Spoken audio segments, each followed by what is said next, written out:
Pour toutes ces précisions, parlons maintenant du boom de la vente à domicile. C'est un bon remède anti-chômage, justement. Si la tendance se confirme, 200 000 nouveaux emplois pourraient être créés d'ici à 2020.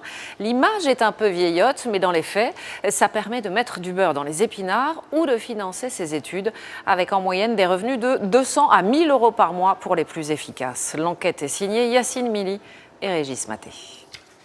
Non, ça c'est le slip. Ouais. Alors le shorty, je Sophie Guyot est vendeuse de lingerie à domicile. Une activité qu'elle a démarrée il y a 2 ans, à la naissance de sa fille. 8 heures de vente par semaine et des revenus de 500 euros par mois.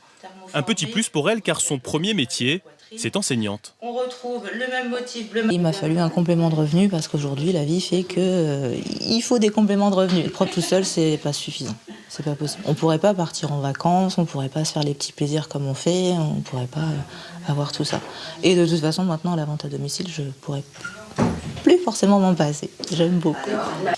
Et avec cette formule, les clientes, elles aussi, y trouvent leur compte. Connu ça, la baleine qui s'en va. Hein, la baleine qui s'en va.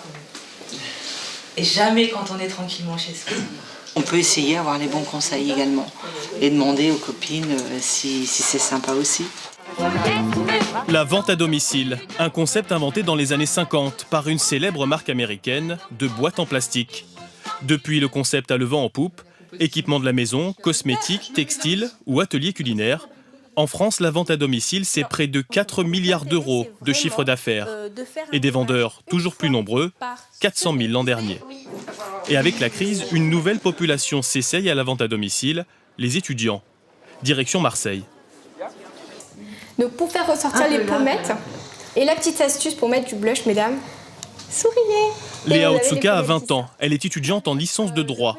Pour financer ses études, elle aussi a choisi la vente à domicile, mais dans le domaine des cosmétiques. Revenu, 250 euros par mois.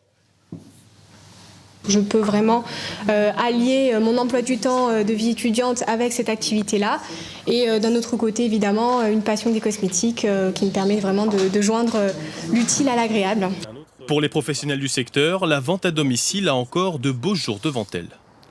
La vente directe est un moyen anti-crise, anti-chômage.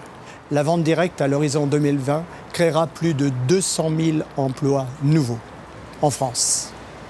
Mais gare aux arnaques, les professionnels donnent un conseil aux vendeurs, éviter de payer pour démarrer l'activité.